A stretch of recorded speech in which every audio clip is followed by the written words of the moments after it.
Okay, everyone, I think we can start. You may notice that I'm holding a mic, but that you're actually not hearing a projected voice. And this is for the video recording. So I will try to project my voice for the room and maybe ask for our panelists as well if they can do that. But again, if you're wondering about the mics, that's for the video recording. So I'd like to welcome everybody to the panel today. We're talking about what I think is a really timely and important question.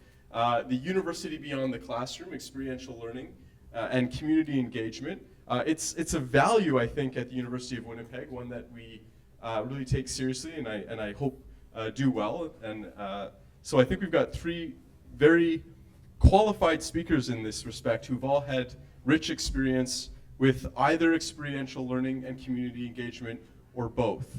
And so I'll just take a few minutes here to introduce the speakers to you. We have Dr. Judith Harris with us today. She's an associate professor of urban and inner city studies here at the University of Winnipeg. Her research focuses on social learning and social mobilization approaches to planning. In much of her work, she argues that the university can contribute to a more equitable, inclusive society through the promotion of a learning society. And hopefully we'll hear a bit more about what that means today. Dr. Harris is critical of academic approaches that erect barriers between the academic profession and the majority of people in our community. I think that's also a really important topic, one that we're looking at as a part of this whole Spring Institute on the university and the public good. Dr. Harris is one of the founding members of Front Step Research Workers Co-op, a social enterprise to help represent excluded populations. And we were just speaking about social enterprise, hearing from a doctoral candidate from the University of Waterloo, who's here with us today, Dr. Zabine, or not doctor, sorry, soon-to-be Dr. Zabine Kamisa. Dr. Harris is a prodigious scholar. She's secured over $250,000 in research grants during her time at the University of Winnipeg, and I'm very much looking forward to hearing her insights on the subject of experiential learning and community engagement. Beside her, we have Dr. Mark Cooley. He's an assistant professor in the Faculty of Education, and he directs the service learning program here at the University of Winnipeg. He draws on 15 years' experience as an inner city educator. He has embraced storytelling as an educational methodology, one that he's used to help bridge differences in the classroom. In 2008, Dr. Kuly received the Manitoba Foundation for the Arts Award of Excellence and was featured in the Gemini Award-winning documentary, The Storytelling Class. Last year, he organized a conference on campus exploring experiential learning and global citizenship. So this is a subject that very much connects with Dr. Kuly's fantastic work. And here we have beside me Dr. Jeffrey Newmark. He's an assistant professor in the Department of Religion and Culture, just down the hall from me. And his research focuses on the Tokugawa period of Japanese history. He's spent almost 5 years living, working, and studying in Japan, in both Hokkaido and Kyoto. He is also the coordinator of the East Asian Languages and Cultures program at UWinnipeg, which has been doing a lot of really great stuff recently in terms of popular field summer schools to East Asia, and Dr. Newmark has led a number of those to Japan. So again, a very rich experience here that he can draw upon in speaking about community engagement and experiential learning. So welcome to all of the speakers. Please join me in giving them a round of applause here to welcome them. And I'd like to ask Dr. Harris to begin. Thank you.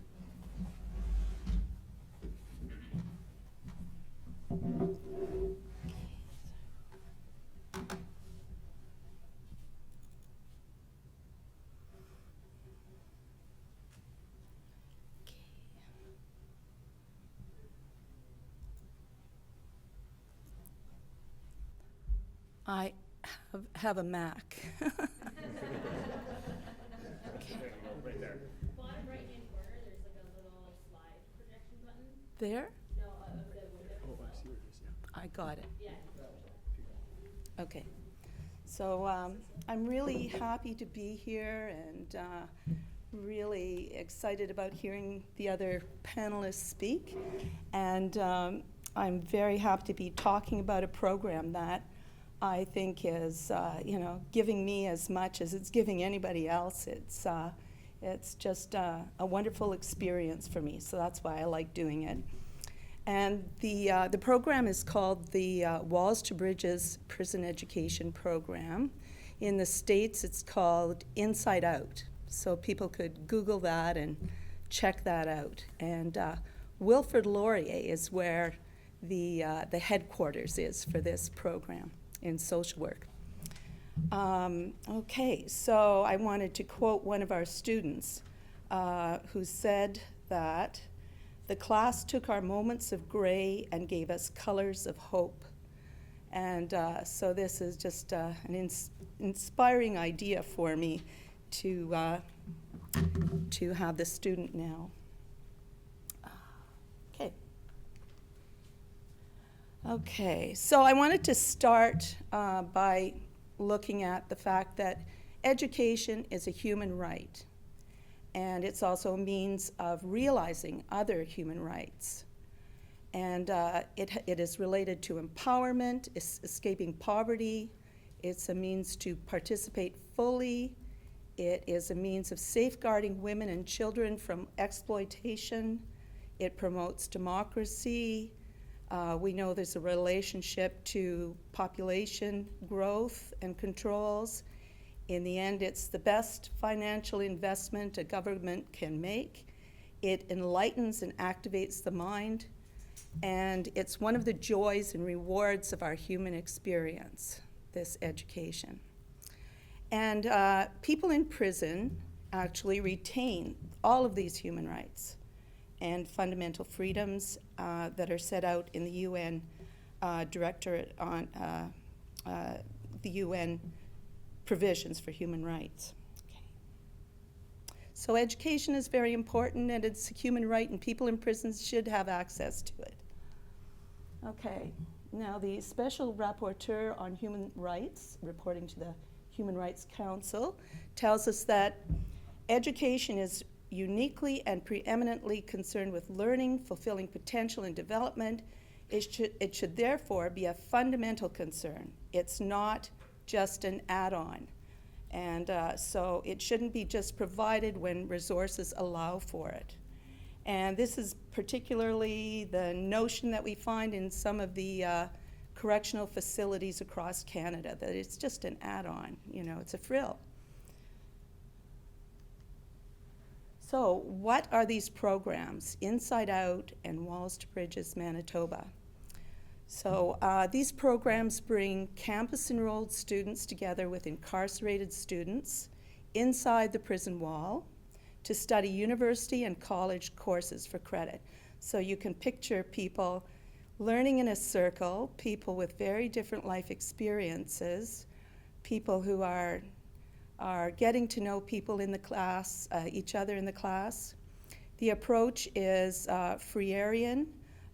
It uses indigenous pedagogy and feminist anti-racist practices. And this is what our program looks like right now. We have 7 faculty and community members who are trained in this approach at Wilfrid Laurier University. We have 5 courses at the University of Winnipeg. So we've taught urban and inner city studies, rhetoric, and English with Jackie McLeod-Rogers and Kathleen Venema, very popular educators here. We have 70 students that we have been involved in the program. And 4 inside students are currently enrolled at the University of Winnipeg, planning to get into courses in the fall and continuing their studies and doing really well. So I want to talk about the transformation that I felt when I underwent this training in Philadelphia at the Grateford Prison, and when I brought this to Winnipeg, encouraged by everybody who heard me talking about it. So you can picture Grateford Prison, all these faculty going into the prison, meeting with people who are in for life. It's maximum security. We went in, we mingled with them, we talked to them, and they wanted to tell us about the fact that studies were coming out indicating that people's brains were not fully developed until the age of 22. So there were people whose cases were going to be reviewed. So this think tank of incarcerated men changed my thinking about many things, about who is my community. And I live on Furby Street in the downtown, the inner cities, so to speak. And I always thought I knew what my community was. But I could see my community goes into those prison walls. People are coming out, going in. So my community was redefined by this experience. Many people have supported this program. Larry Morissette, Jacqueline McLeod-Rogers, Kathleen Venema, Bernice Sear, Andrea McCluskey, Ken McCluskey, Deborah Schnitzer, Tanis Kolinsky, Colin Russell, many other people. So it's been really wonderful to have that support. And so some people have called this a revolution in the classroom, turning our ideas inside out. Sounds like a wonderful experience. So Lori Pompa, who initiated this program, says the pedagogy of community-based learning, when done with great care and integrity, has the power to turn things inside out, upside down for all of those engaged in it. Excuse me. It provokes one to think differently about the world and consider one's relationship to the world in a new way. So this is my challenge, to be engaged in this wonderful idea. Okay, so my challenge is to think about these 8 principles and try to put them into practice. And I can send these to you if you'd like me to do that. So one of the important parts is establishing a circle of trust. And in this circle of trust, one is aware that there's a difference between instrumental speech, speaking so that you're known as being right, and you're proving that you're right, and expressive speech, speaking from your center to the center of the circle. Secondly, trusting the process, and that's really hard when you're teaching, just to expect, that things are going to go and students are going to contribute, and just by being in the moment, things are going to go really well, and there's going to be a great learning experience. You need to resist problem solving in response to discomfort. These are challenging things to do. You want to create safety and create space for choices. You want to provide space where students can think about what's going to come into the conversation. You want to model courageous discussion, not shy away from it.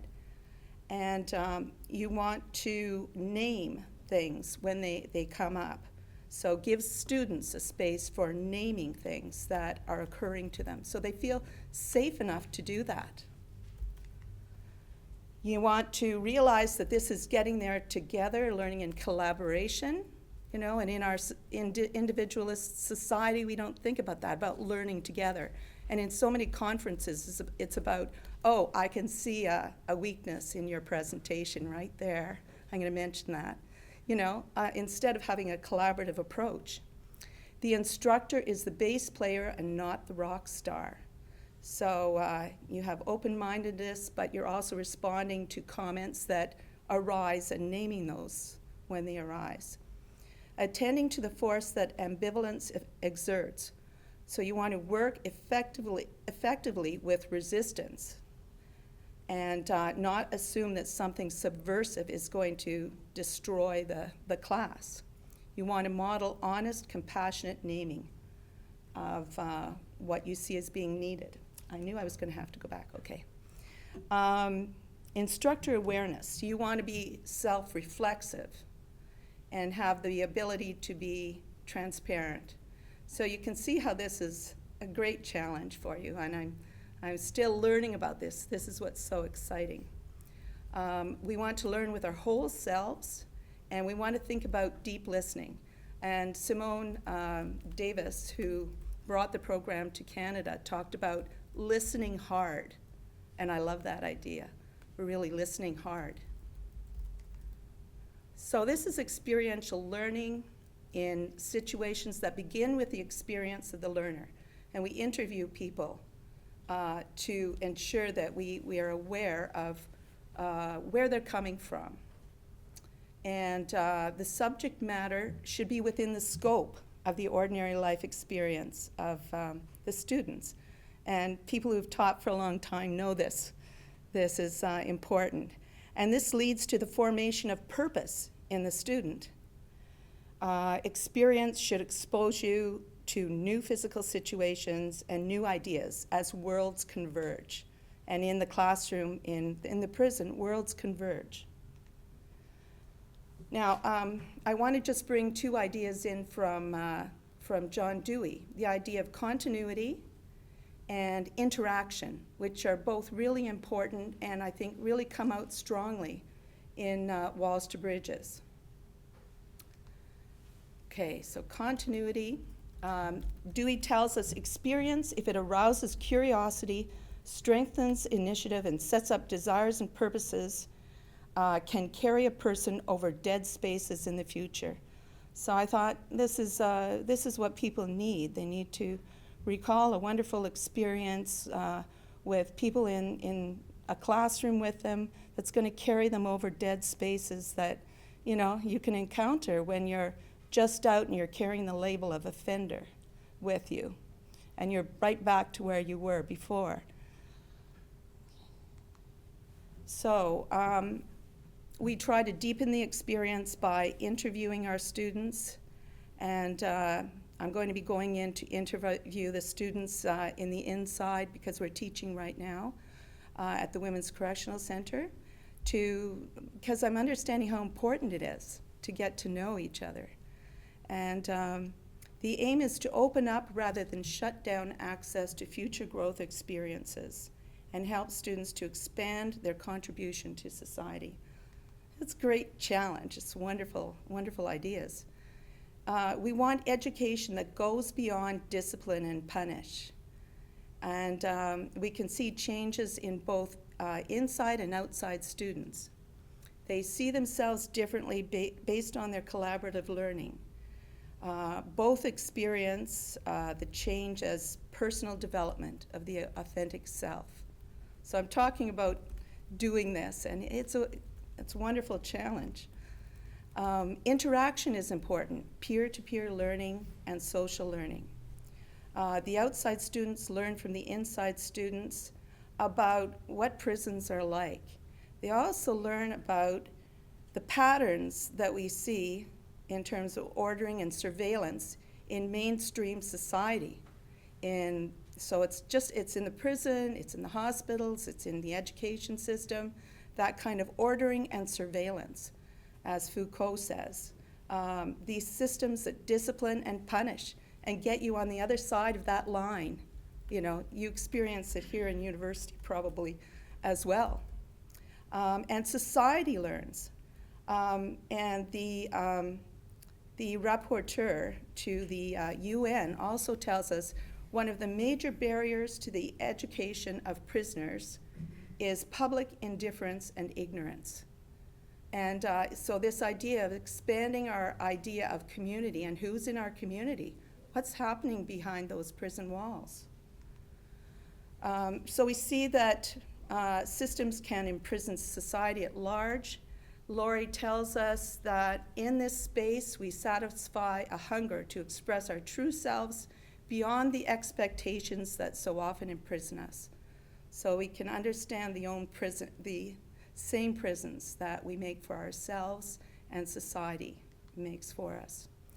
So it's not always the case that there is continuity into university, but we're really happy. Some people are coming back into the university, but there are so many things that people face when they get out, these intersecting challenges of poverty and trying to get your kids back, replacing the conditions of release, because that's been your world for a long time.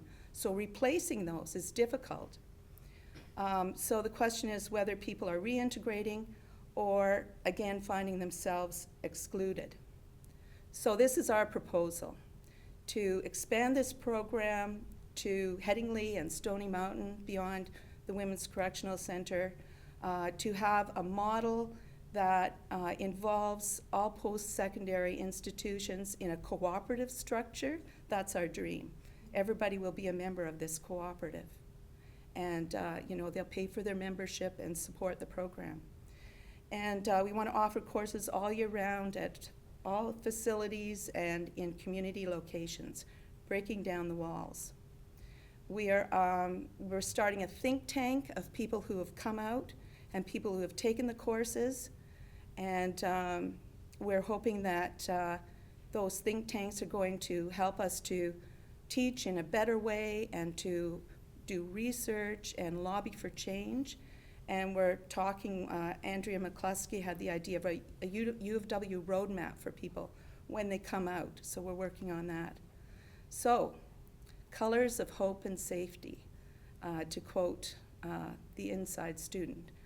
Our courses can provide continuity and interaction and change gray sweats to colors of hope, and then hope really translates into protection if you think about it. If you have hope, it's really protective and safety.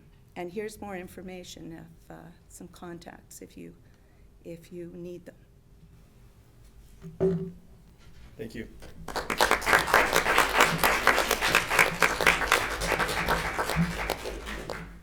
Thank you so much, Dr. Harris. That was a really, really fascinating presentation on a program I'm very proud to hear that is just being run out of our university with other partners, and that's great work that you're doing. So thank you. We could pass it on to Dr. Newmark now for this talk.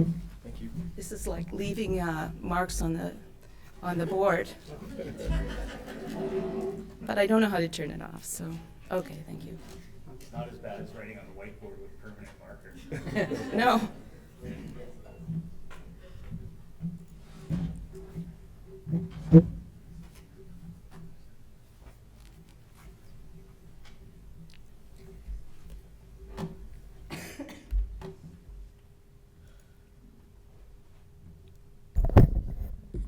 This isn't going to protect us. I guess it's just for recording right now. Well, thank you, Dr. Dickson, for inviting me to give this lecture. It's really an exciting opportunity to discuss experiential learning with two of my colleagues here at the University of Winnipeg. As I was introduced, I am the coordinator of the East Asian Languages and Cultures program here at the university. It's housed with the Department of Religion and Culture, but it offers a 3- and 4-year major opportunity for our undergraduate students. But as you know, I'm here to talk about how the East Asian Languages and Cultures field schools, the EALC field schools, have been allowing its students and participants to engage in experiential learning and also to engage in their communities. This is actually, we're going to be starting our 3rd Kyoto school this May. We're leaving in May 27th, and we'll be coming back, or I'm coming back in the middle of July. Students may stay a little bit longer or depart a little bit earlier, but it's going to run about 4 weeks this summer from primarily during June.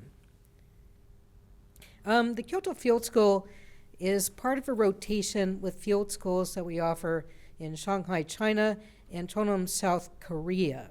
We offer this on a rotating basis, usually with Kyoto and Shanghai, but last year we introduced one in South Korea. For 4-year majors in the ELC program, it fulfills the study abroad requirement. Now, students can accomplish it a number of ways, but the Kyoto Field School allows them to do so through this university.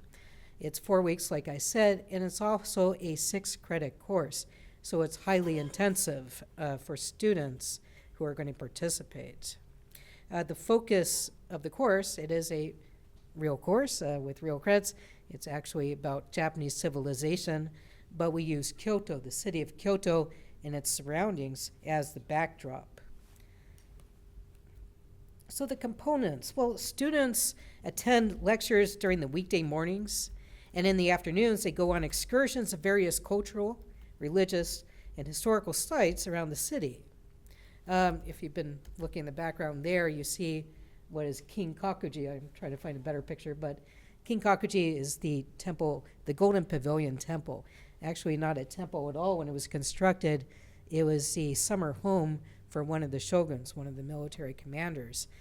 But it's kind of, that was in the 1300s, and now 700, 800 years later, it's more of a tourist site than any sort of real religious meaning. But it's still one of the most beautiful sites, and it happens to be located right in the northern point of Japan.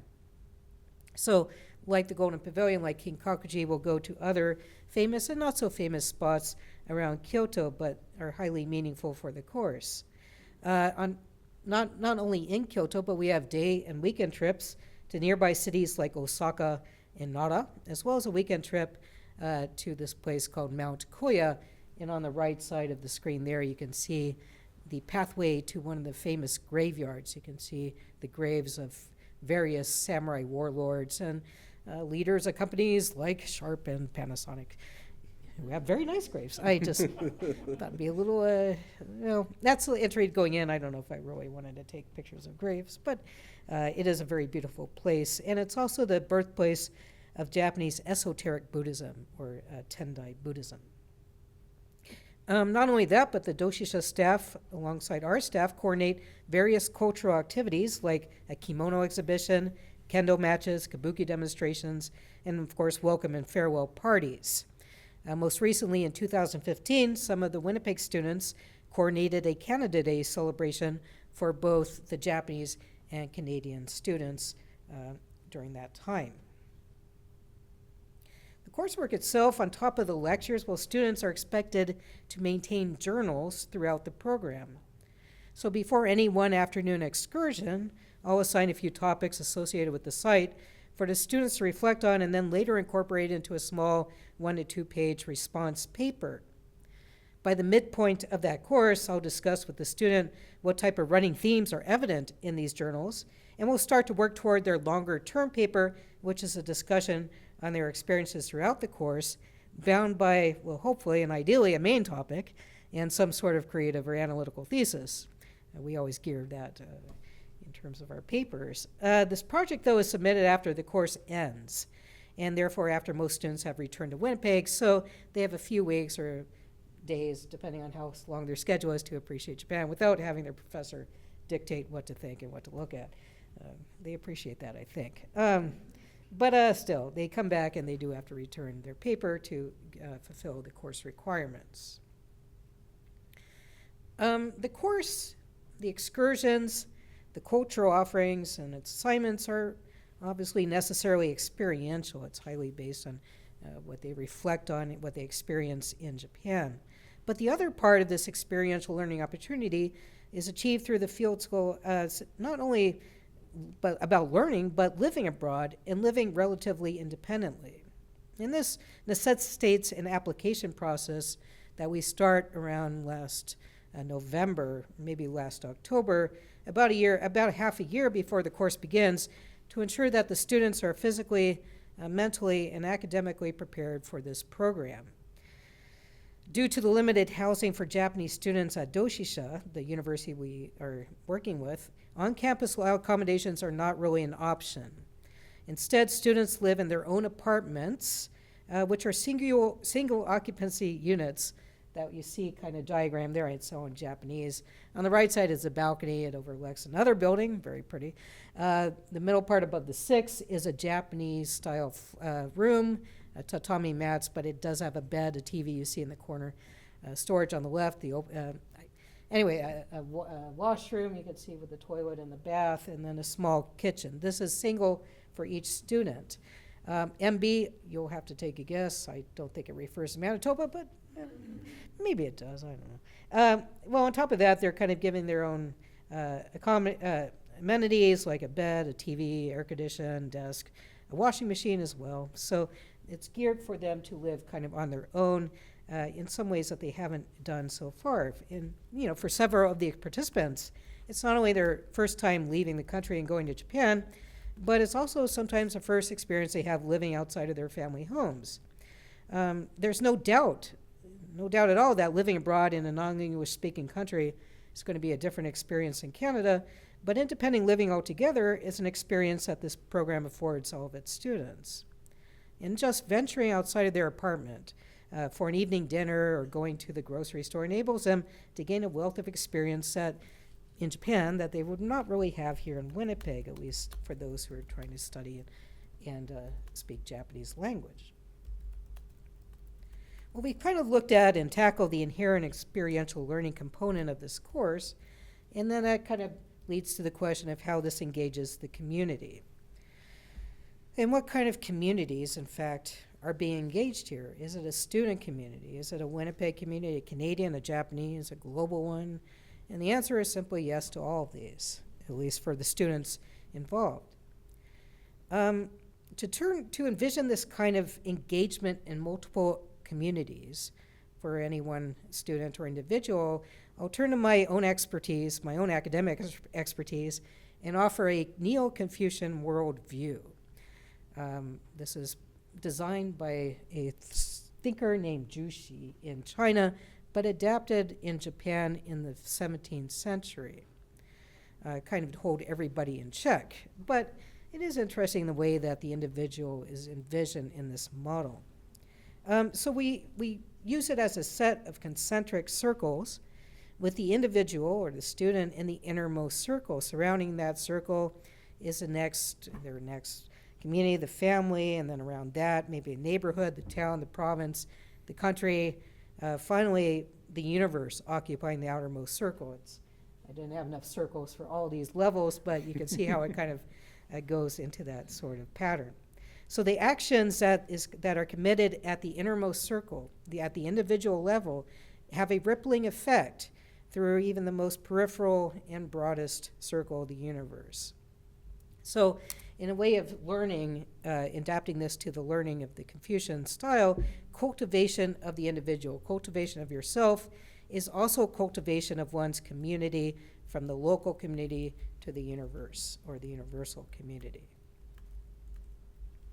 So for the field school, the students' where are these communities? Well, for the student, their immediate community is the one that we instructors and staff have created for them in their accommodations, which is a community of peers, unlike a lot of the communities that they encounter here in Winnipeg. As they interact with Japanese students at Doshisha through various cultural events, this community grows but still kind of remains at that peer level.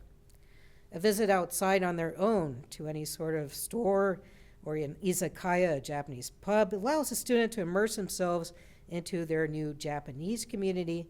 And even by communicating in simple English or Japanese, they've already branched out into kind of an international world, sharing their experiences, their language with those around them, and picking up what is offered to them. But this international community is not perhaps a global community, which we could say is far different, or different enough than the international one.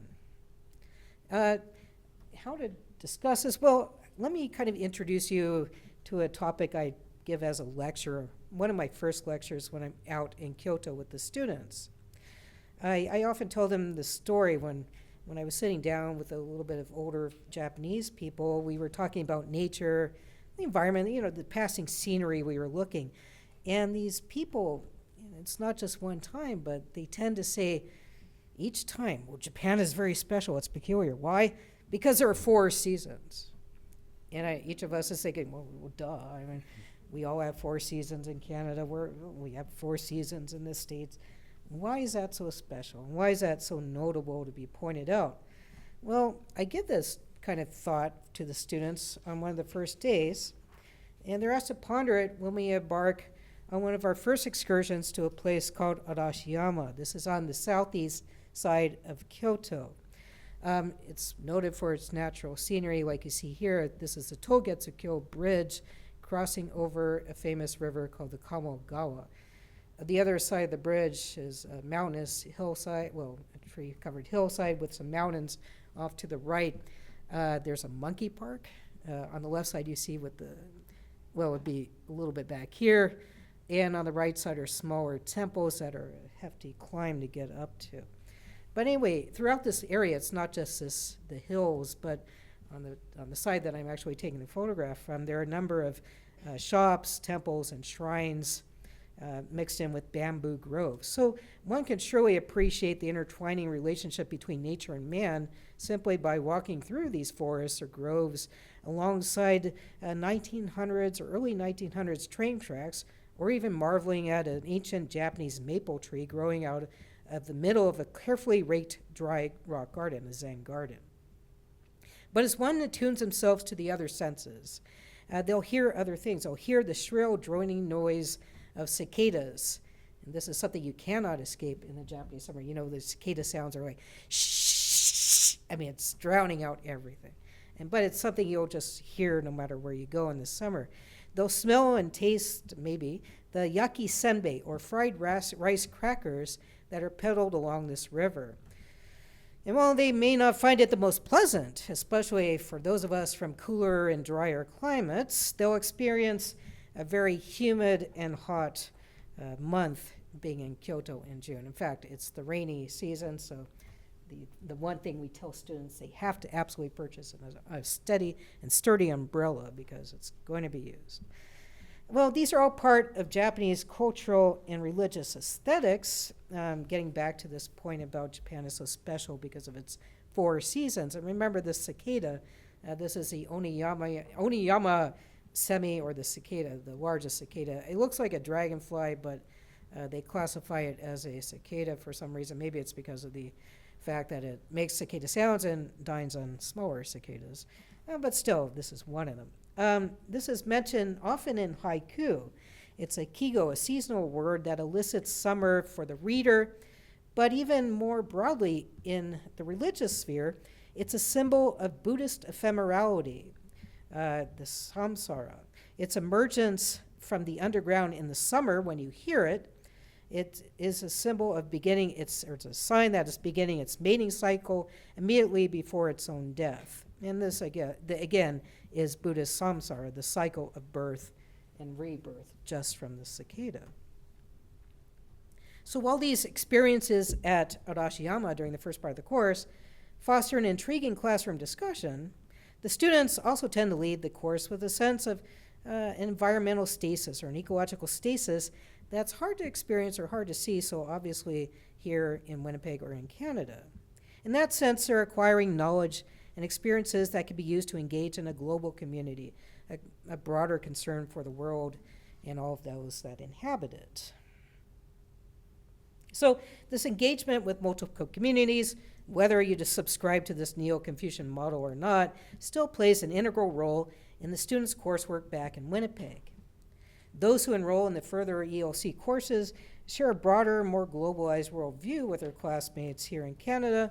And furthermore, several field school participants have volunteered with the English Language Program, the LP, and the International Student Center to help some of the exchange students adapt themselves to Winnipeg.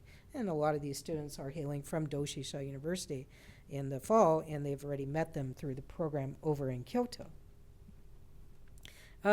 And we're always trying to figure out how relevant we are to our university's dictums. But if you look through, and this is online at the bottom there, the University of Winnipeg's 2015 Strategic Directions, experiential learning occupies a very substantial part of it, namely in these kind of crossover potential for different avenues.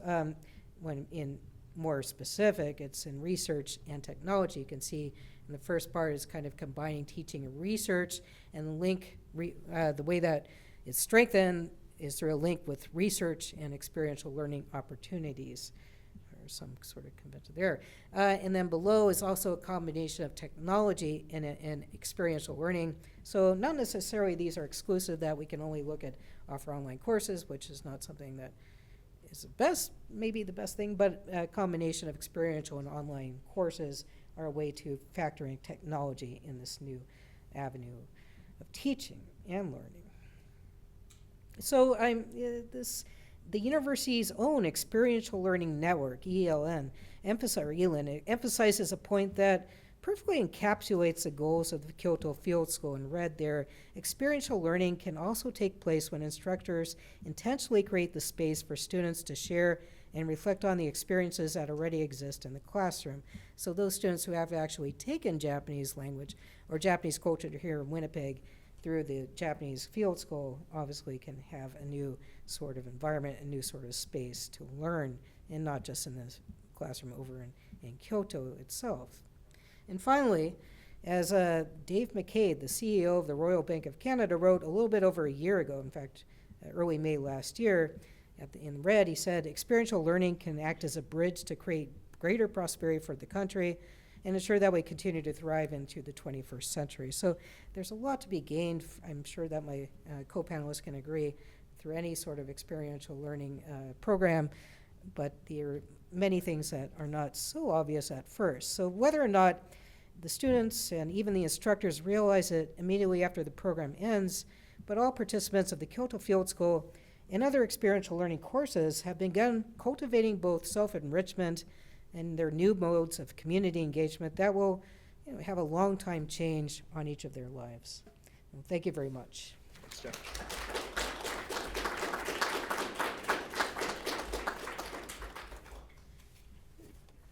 Thank you very much, Dr. Newmark, for giving us some insight into, I think, quite a popular summer school program and a rich sense of that and what students gain to benefit from that. We'll move now to Dr. Mark Cooley, who will talk a little bit about his experience in effective education.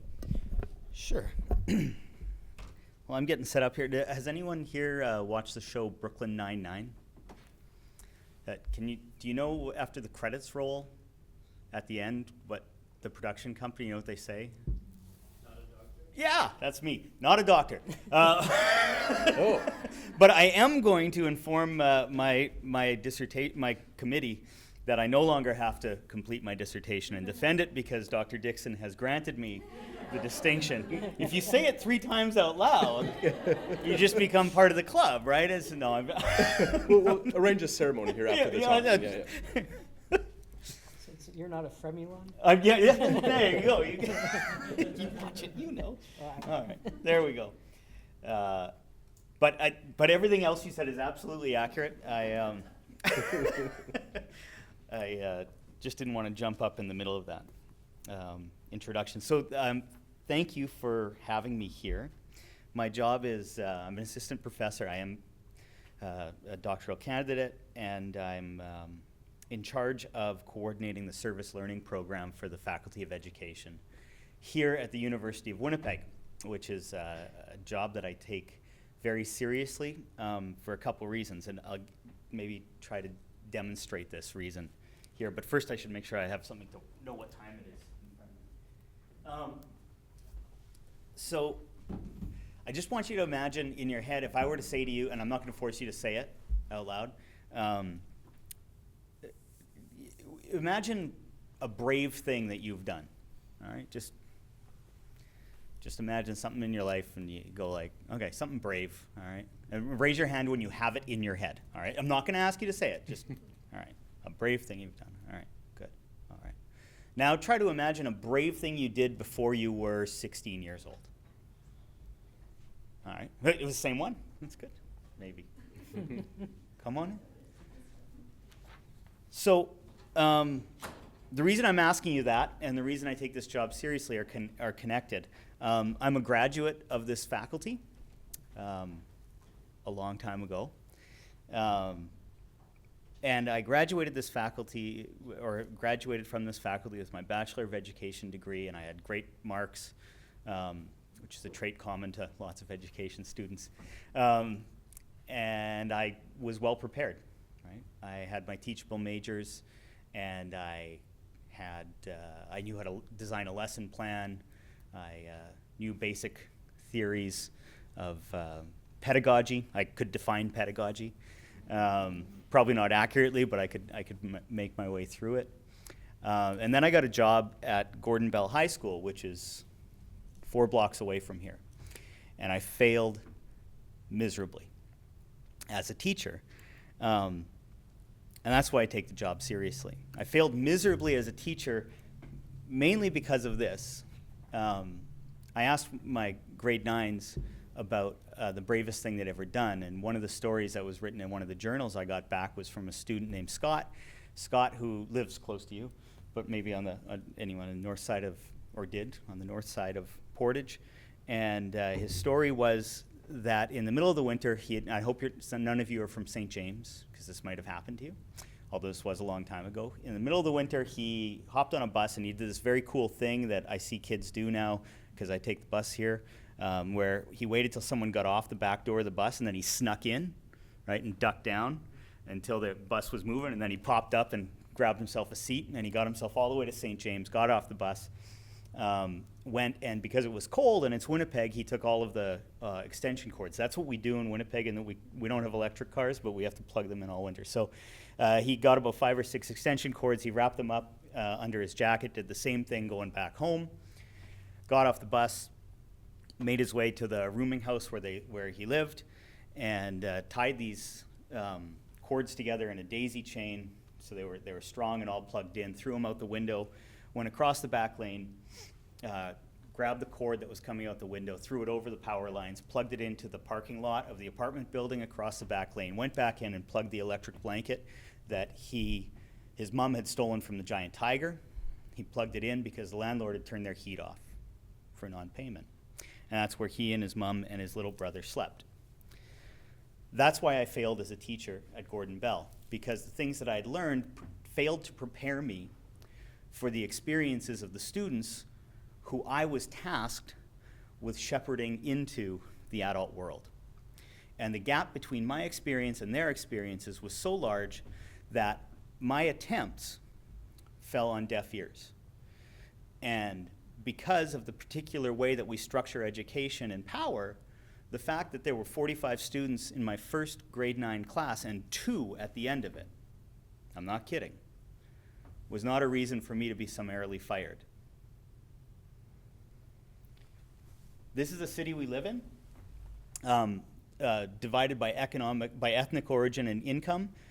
You can see the big blue quadrant in the middle of that slide is our Aboriginal population. Now you notice the city has a bit of a purple hue. It's because we actually are a fully indigenous city, but we have a very defined population of indigenous people right in the center of our city. The red and the green, in the red and green picture, red corresponds with income, right? So you can see the neighborhood that I was teaching in was one that was distinctly indigenous. It actually was also distinctly newcomer, and it was distinctly poor. That meant that it was subject to all sorts of stories that I picked up, and these are just recent headlines, that I picked up in the ether of growing up as a Winnipegger. And when I came in to teaching, I wasn't aware of the effects of those stories. So now in my job running the service learning program, which is a requirement for every first-year student and replaced at the University of Winnipeg a first-year practicum, which was largely what would happen is you'd go and that's what I did. You'd go to a school that looked a lot like the school you just left, and you would sit in the back corner on Friday mornings when there was school on Friday mornings, and you would observe, which meant you had a notebook in front of you and you would write down words that really had nothing to do with anything because you were literally just going back to the place that you were 3 months earlier and where you'd spent 13 years of your life, which was your normal classroom. So the question became here, what does it mean to teach in Manitoba? What does it mean to teach in Winnipeg? And what does it mean to teach at the University of Winnipeg as we prepare teachers? And fundamental to that acknowledgement was the fact that teaching is an act of storytelling. Kieran Egan wrote the great book that he stole my dissertation title in the mid-'80s when he wrote Teaching as Storytelling. Because it's an act of storytelling, we have to account for all of the stories that happen in our classroom. So if, we're all spending this time here together, and we all bring our experiences, our separate experiences, and looking at this room, I think like, wow, we shouldn't talk, we should just let you talk, because it looks like there's a diversity of experiences here. We're the sum total of our experience, and that's all we are, right? Schools have to account for the totality of the experiences that happen within them, and so our programs have to as well. And fundamentally, that means we have to account for the land where we are, and the complicated and difficult history of different people trying to live together in this space. One of the big challenges is that across Canada, and this is true in the United States as well, there is a misrepresentation of student reality in the embodied knowledge, educational, and life experience in the teaching workforce. So what that means is what you may have experienced if you were a student here. The teachers don't always look like the kids, right? Teachers don't always sound like the kids.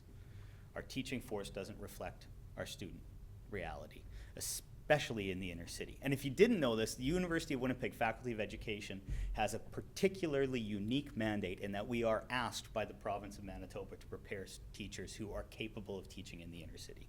That's another dimension. That, oh, look, it comes up in my slide. All right.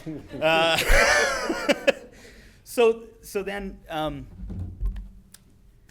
how many of you, okay, are any of you wearing fake glasses? I won't out you. My daughter for years wanted fake glasses, and then her eyes didn't work, and now she gets real glasses. But if you have glasses, you've probably gone to the optometrist, right?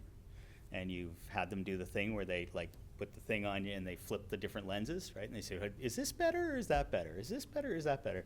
That's how theory works. And this is a problem perpetually. You can ask Dr. Block in education faculties where we are practitioners and we are also academics. We are researchers and we are teachers, and it's a difficult thing to manage because lots of people in schools are really suspect of theory. They go, what are you in your ivory tower talking about theory for and all this? And my argument is always this analogy about the glasses. Does the world look a little different to you when you're not wearing your glasses? Does it look a little different when you're wearing somebody else's glasses? Because what theory does for us is it focuses us on different elements. So in designing the service learning course, which I inherited and now I'm in the process of working with, we've adopted a few theoretical lenses to guide our practice. First and foremost, we're guided by the moral ethical purpose of schooling, which is something forgotten in most school discussions. Most discussions about schooling talk about math scores. That's what schooling's about, if you were to look at the popular media. But when you look at actually the history of public schooling in Manitoba and across North America, you'll find that it owes a debt to moral philosophers like Hannah Arendt and Martin Buber and Paulo Freire, who described the emancipatory potential of schooling. And Arendt actually defined education as the point at which you decide that you love the world enough to act on it, which is a model that works when you've worked in the inner city, because you have to love it to keep doing it. Another lens we adapt is the settler colonial reality that's located here. I echo Tuck and Yang's idea that decolonization is not a metaphor, it's a practice, and I don't know what exactly that practice is, but we try to use that position to move on. We focus on democratic education, on Dewey's idea of the intermingling of ideas in a public purpose, and I'm looking critically at notions of multicultural education. So what does that mean in practice? How does that turn into a course outline?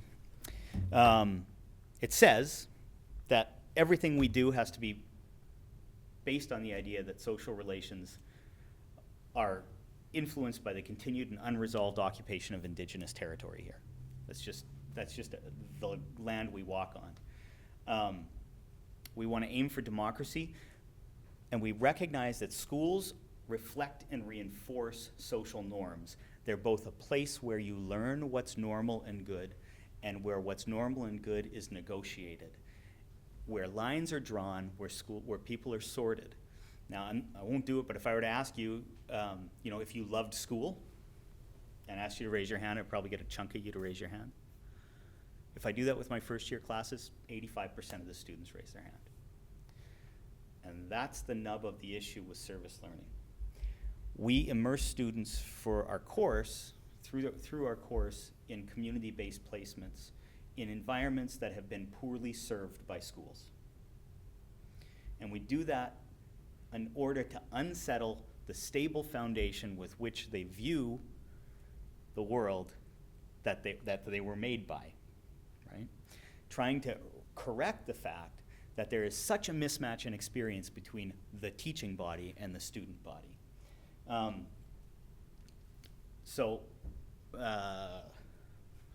What we aim for is we aim for a whole bunch of things. I'm going to skip this slide, but I'm going to tell you that this is what we actually I'm starting to notice in any case. I think I have about 4 minutes here. as students go out into the community, they're destabilized, they recognize previous experiences and assumptions, and they start to surface biases. And then they go through a crucial sort of mid-service experience where they kind of figure out what their job is and in whatever placement. They're often working in after-school programs and newcomer resettlement agencies, Aboriginal education efforts throughout the North End and inner city. They start to go like, well, how do I make sense of this world that is different than the world that I thought I was going through? And they come up with a dizzying array of responses that are very similar to the experiences I had when I was in the public school system. Some of them go through a wholesale reframing of their understanding of school and themselves within it. Some of them achieve sort of a balanced critique. Some of them do what my great uncle did. He was a rich potato farmer back when there was such a thing, and he hired indigenous populations to harvest every year. And he was a thoroughgoing racist. He said horrible things about all of these people, except for the guy who he hired to be the foreman, because he was one of the good ones. And I see that too in student responses. They go, oh, this student is such a gem amongst all these other things. So I'm not going to pretend at all that service learning achieves a thorough sociocultural critique, but it puts a crack into an otherwise pretty seamless view of the world for lots of students. And there's lots of cautions that come with it. Super hard to shake charity modes of thinking. Students get touched by their experience and they want to help and they want to help, and they don't recognize that the reason that they are so well off is part and parcel of why those people are not so well off, right? So it's hard to shake that mode. It's really, really, and this is why I love you talking about trusting the process. I always have to do it because I'll have people coming in and saying there's something wrong with these families. And I want to jump in and say, oh, wait, let's look at the reasons for this. You got to trust the process that eventually it's going to come around to a more wholesale understanding of difference in the creation of it. And there's potential for fetishizing need, which is a problem. Achieving mutual benefit is our aim, and we don't always do it. I was marking today, which is why I'm rambling. Marks are in, yes. But this came to me today, and one of the portfolios the students did, and this is the caution, right? This is the caution. This is the student drawing a picture of a student, or and wondering what home life the student's imagining. And you can see how starkly they've drawn the contrast between haves and have-nots, right? On one side, you have people who are inside, amused and drunk with a crying child. And on the other side, you have a happy family outside, and, I think they're blowing bubbles in the sunlight, right? And there's simply, neither of those families exist. So that is the caution with the program. But my experience has been that it's worth the risks because that idea existed before the course started, right? So I'll end it there. And I welcome discussion and questions because I see kind of neat connections between all of these things. I also have student experiences, so if no one has any questions, I'll read you things they've said. It's really fascinating. Thanks.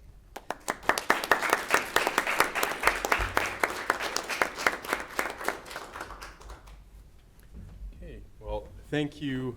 I would say Dr. Cooley one more time, but then we'd... Yeah, better let the process work itself out there. But yeah, thank you to all of you. I mean, I think at the opening panel of the Spring Institute, President Trimby referred to our university as one that sort of strives for a civic university model, which is sort of premised on offering civic engagement. And I think all of the programs that you described are sort of steps in that direction and trying to do that work. And I think that is kind of a cool part of being at the University of Winnipeg. I know it's something that really stood out to me when I first came to this university. So why don't we open it up now to questions to the audience, if anyone has questions they'd like to ask for any of the speakers. And I'm going to pass this mic to you, and again, it's not going to project, but for the sake of the recording. Thank you. Thank you. That was great. It's great to see a panel where I relate a lot in terms of my own experiences, so that's pretty neat. My first question is to Judith. It's cool that there's the Laurier connection. So this is a thought that I'm trying to phrase into a question. There's a lot of emphasis on education programs in prisons, and that comes in a variety of different ways. From a religious studies perspective, there is a really popular mindfulness therapy to deal with conflict or potential conflict in prisons. I think there's a famous documentary called Dharma Brothers. There's more of a trade employment perspective. Chef Ramsay has a great example where he is teaching chef skills to people in prison, and then there's the inside out as well. I'm just wondering, in a broader conversation of incarceration, where we know statistically that a lot of the people incarcerated are people of color who can't afford to get out of the prison. And so I wonder how this fits into that broader discussion of where these programs fit into the broader discussion of do we focus on educating those in the system and helping them within the system, or do we focus on dismantling the system of prisons? And I'm sure this is a conversation you've had before, and focusing on other projects like restorative justice instead. So I'm just wondering if you have any thoughts on that. Well, I always think about John Friedman, who's a planner, who talks about, you know, these different ways that you can engage with an issue. He's a planner, and he'll say, well, you can do policy analysis, or you can do, you know, kind of a social work approach, or you can do social learning, or you can do social mobilization, you know, and all of those things at any time are a good thing to do. So I always like to, you know, refer back to him and think that, you know, these are all things that we want to do. You know, we want to take abolitionist positions on prison, and so, you know, I guess the question is whether you know, we're just supporting the system by teaching in there, and I feel like there are many things we can be doing. And I also think that our think tank is a good idea, because the think tank gives an opportunity for people who have come out and know the system, and they can help us to think about things that need to be changed. And I hope I'm answering your question right. I get where you're coming from. Yeah. Because that's a really practical approach, and that's Yeah. something I like to take in my own work too, in terms of understanding different approaches to making a difference. Yeah. But we already have decades of those stories of people who have been doing that work, who have come out of prison. Yeah. I mean, we have a speaker, Angela Davis, coming to speak. Oh, yeah. Right. So She's this an abolitionist. so this idea of, you know, working within the system, I just wonder, do we already have enough of that in our history to be able to see that we're not really dismantling the system, we're educating those who already have the education. Yeah. Yeah. Yeah, I mean, I feel as if, you know, education is a right that's being denied to people. So people who are in prison have that right, and they're being denied. So I figure it's important to, you know, to support, you know, to recognize people's right to education. And I think that the way this program is run is something unique. And what I like about it too is the fact that that, you know, a lot of problems are because people don't see into the prison, and more students going into the prison is a good thing, because people then start to understand. Yeah, they're, you know, get to understand who's there, how it works. And so I think that's an important thing as well, to even my realization that You know, I'm teaching community development, and, you know, there was a wall there for me for a long time because I didn't think about people who were in prison. You know, they didn't come into my thought process, or community, you know, it doesn't go into the prison.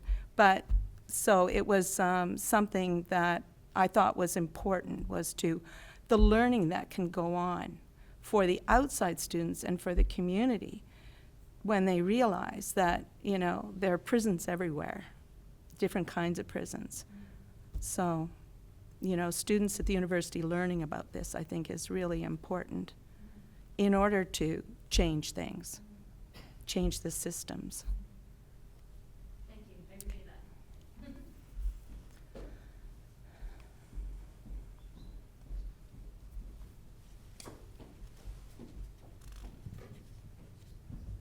I was just going to comment on what Judith had said. I took her course 1 year ago now, and just what you had just said about the learning that took place for outside students and their community.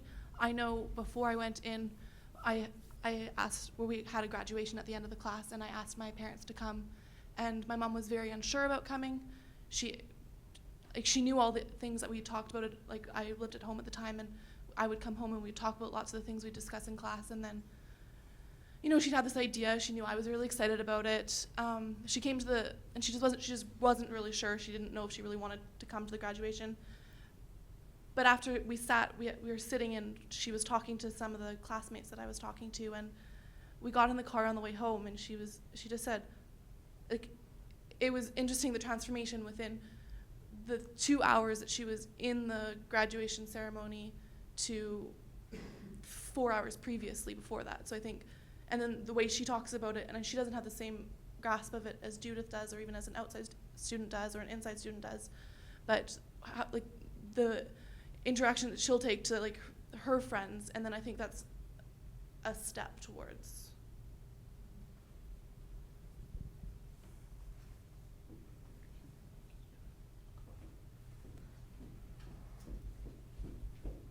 To a little bit of calisthenics here to get the You're doing well.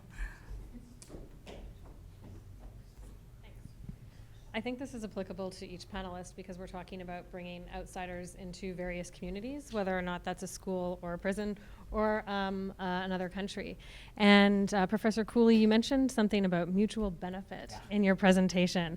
And so how do you achieve or even qualify mutual benefit? What does that look like? And how is mutual benefit determined, and by who? That's why I skipped that slide. That's the nub of the issue with service learning programs. And there's whole conferences dedicated to that.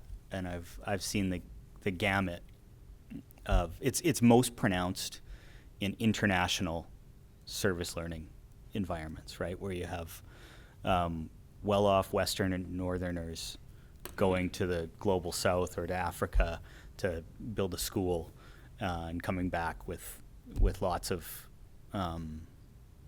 great stories. But you wonder about what's actually achieved there. Actually, and if you don't mind, I'll read this exact thing. It's short because this is the thing. So it's difficult to measure my own, this is from a student, measure my own merit in my service. I'd like to believe that I'm making a difference for these kids and for the organization. I'd like to feel that these kids are advancing their studying skills, so on, and that I'm a part of that. I love to help and tutor. It's satisfying when someone completes an assignment. We can cheer in victory. However, I cannot help but feel expendable and unimportant at times. Just to get back. When I think about this feeling, I compare it to a missions team going to a third world country. Note the term third world. I didn't teach that. Volunteering to build a house and getting to know the locals, and then leaving after 2 weeks with a feeling of pride for doing a good thing. There's no doubt this was probably appreciated, but the locals might most likely forget about the team within a month as a new team comes strolling into their country to build another house.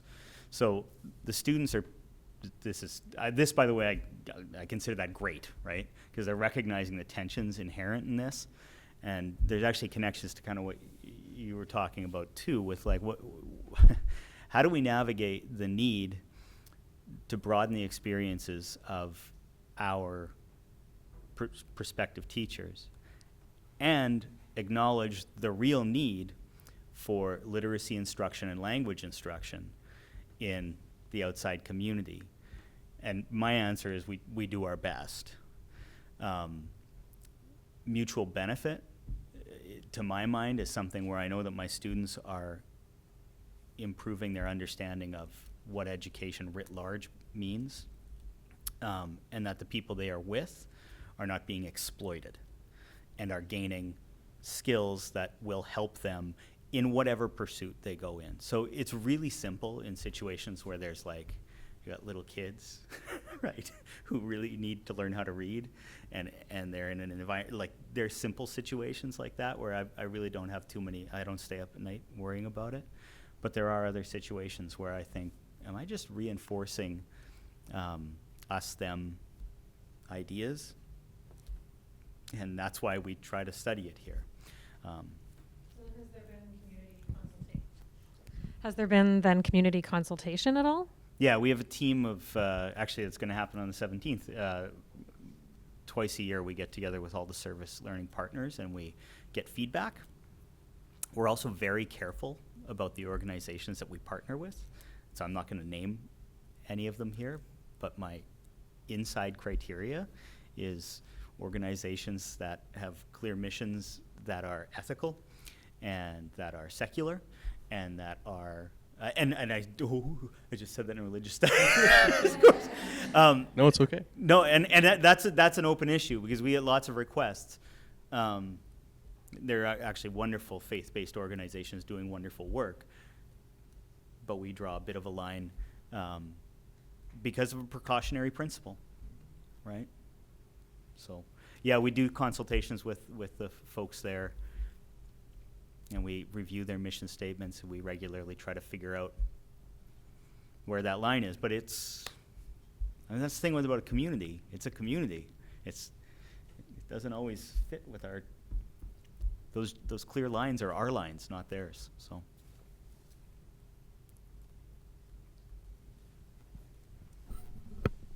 Thanks.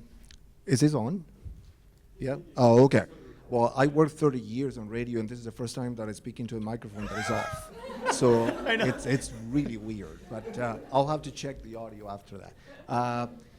I created a program, an EAL program, 10 years ago called Access English Center. It's a non-for-profit program, part of the Immigrant Center of Manitoba. The name says it all, so we serve newcomers. And as a side note, in my program is all run by volunteer teachers. So the great thing about this is the community connections, where all these teachers actually enroll to volunteer because they want to give something back to the community, but also to experience something that is outside the regulatory classroom and the well-known principle behind you with the whip and the marks. So it's a more relaxed environment. So by the way, as a side note, on that side note, you're all invited to volunteer if you want to join us. I would like to ask the three of you if you can share one particular challenge within your field that is beyond your control. And I will say, do not step into the funding thing because we all have that kind of challenge. But something that you would like to share in your program that is exactly beyond your control and something that you face on a regular basis. Thank you.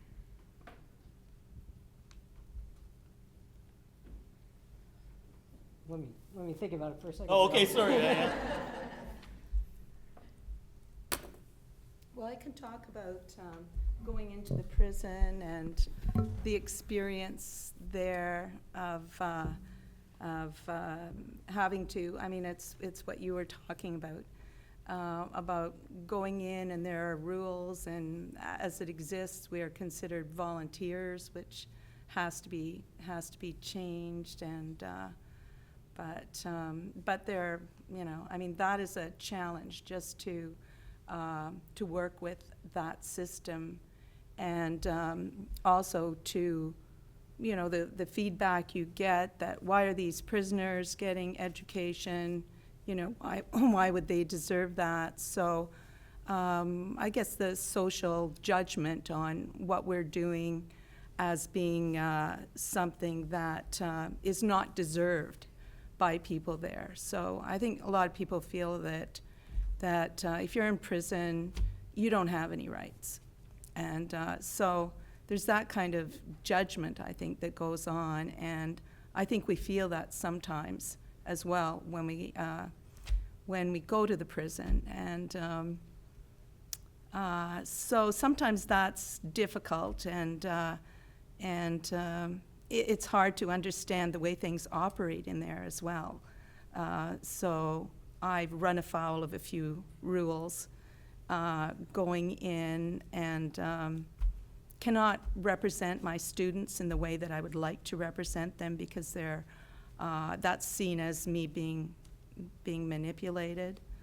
And so there's some things like that about working in that kind of a system that are really limiting. So I guess that's one thing, society's judgment that's all around you on why you should be helping people who are offenders.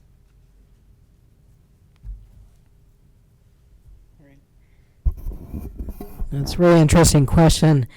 Every time we run this field school, we try to anticipate any challenges ahead, and maybe we can anticipate 80, 90%, but there's always that 10% that eludes us.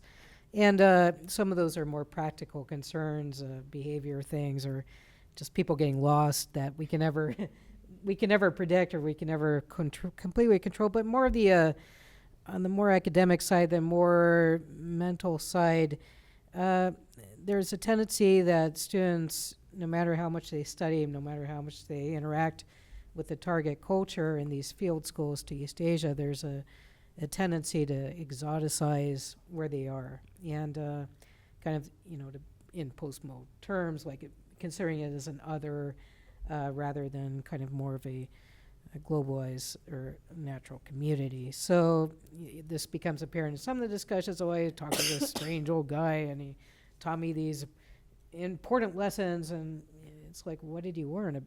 He said this tree stump is a symbol of wabi-sabi.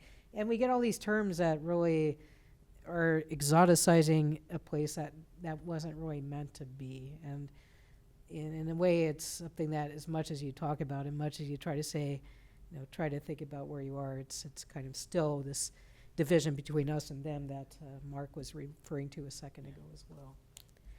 And that's part of the challenge in the more academic sense here. On a real, not a funding level, but on an instrumental level, I worry about my students. We do our due diligence in ensuring that we know all the sites are safe. We know all that stuff is there. They've all got safety plans, everything else. But stuff happens, right? And so on the level of the institution, we have strategic priorities that push us towards being the civic institution. I love that. That's why I'm here, right?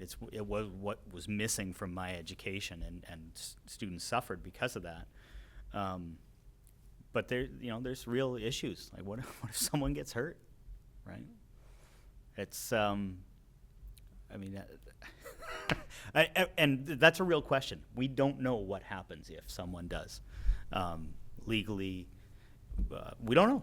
So that's a problem. There's also I don't know how you find it or you find it, but organizationally, it's believe me, a lot easier if I bring in a video clip of an after-school program and hey, look, it's so management and those are real issues. And I'm not complaining. It's just that they're tensions, and I think that it's important we acknowledge them, because if we want more of this stuff, we need to get better at facilitating more of this stuff. And that means making more permeable walls between the community and the university. And that means giving up some of the, trusting that process. I really like that. I thought a little bit more about this.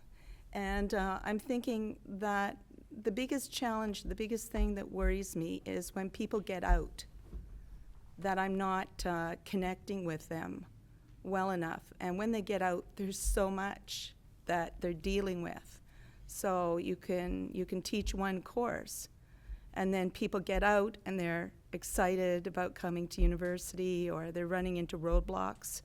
And so there's an obligation there. And if you fail at that obligation, then it's something you really have to think about. What should you be doing? What could the university be doing? Because people get so excited about their cards, their student cards, and being in university, and their families are proud of them. And then they get out, and if the supports aren't there, then it's another big drop, another big fall. So, there's a lot that's needed for people when they get out. They need housing, they're trying to reunite with their kids, and, they're facing a lot of things. People they are,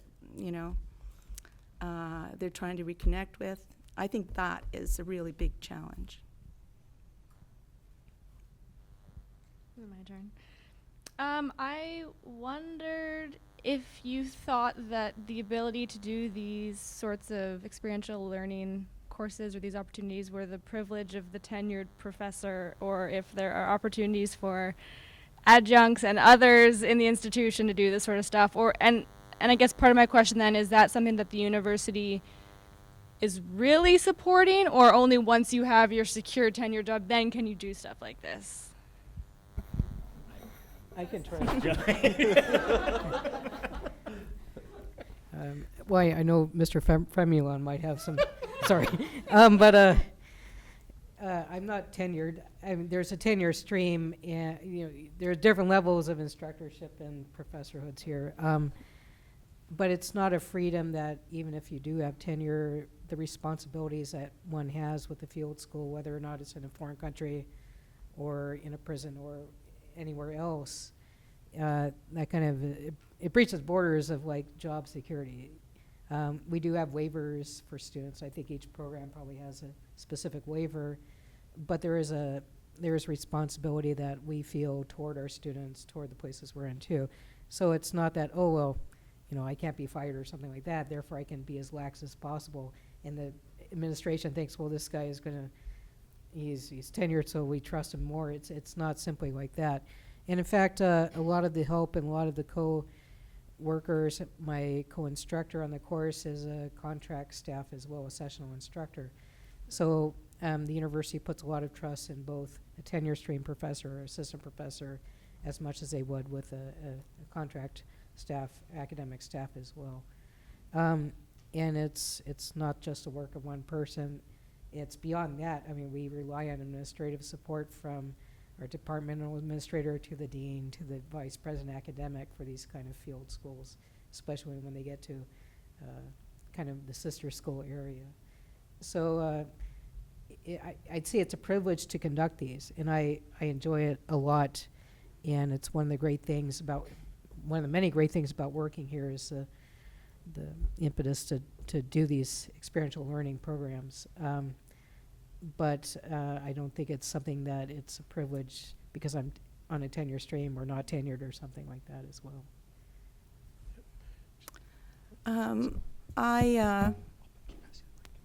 I think that when you are in this institution, that you have to make choices. So I think it's just like in life, you make choices to give something up so that you can do something else, and so I think that Lloyd Axworthy set up a policy for experiential learning, and when I go to other institutions, people are really admire what he did, that he put that policy in place and emphasized experiential learning at this university. So I feel it's, we've got the Experiential Learning Network here as well that supports us. But I think in terms of advancement, that, you always have to make choices. You can pursue this or you can pursue this. Depends on what you feel is a priority for you and what gives you energy and feeds you. And so I think there are choices that you have to make, because there's always the publishing and the, and the administrative part of it, committees, et cetera. So I think you just have to be happy with the choices that you make in order to allow yourself to do these things that really, you really enjoy. And so if you're not tenured, I think it's the same thing. You just make your choices about what's important to you.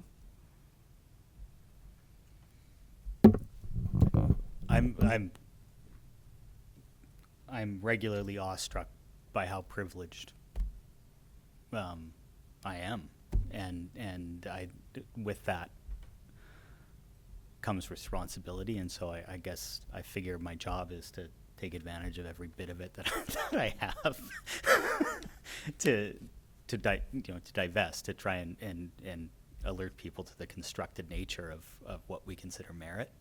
I think this is a great university. It's still a university, right? And universities are part of the construction of knowledge and the construction of norms and the enforcement of those, just like every other large institution. And so the reason I even brought up that instrumental issue of like, what if someone gets hurt,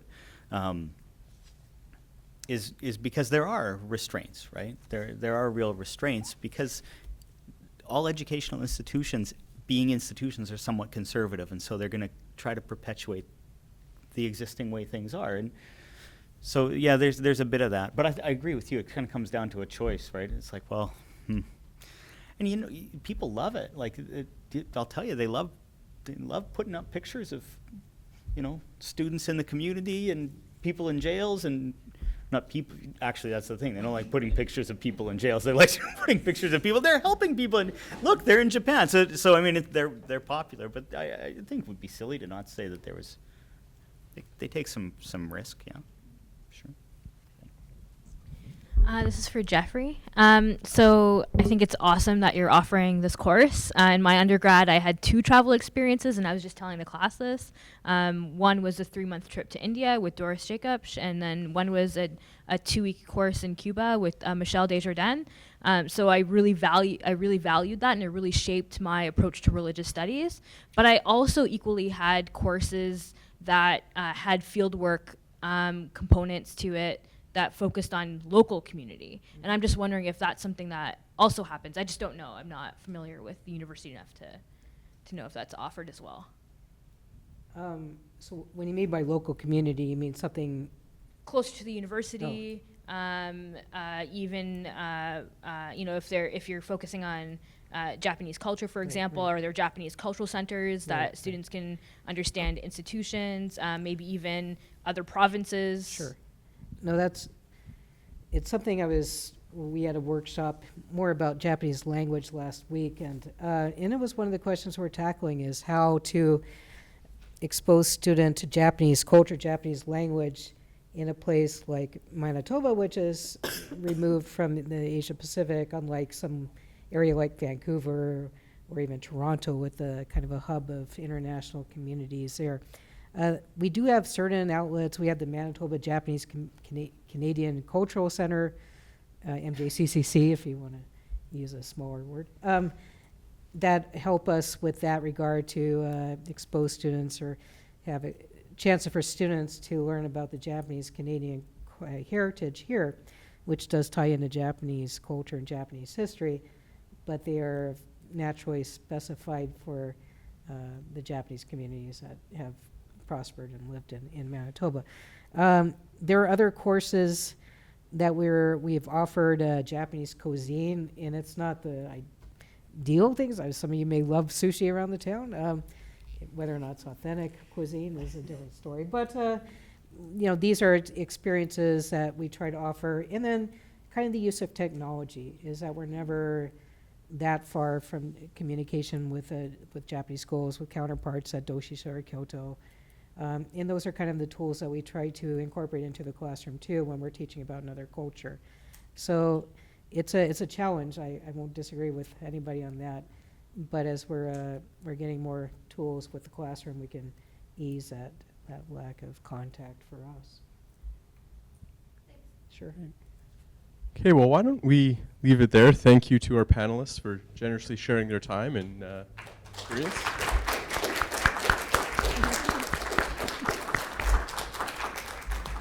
So that concludes the panel. Thank you, everyone.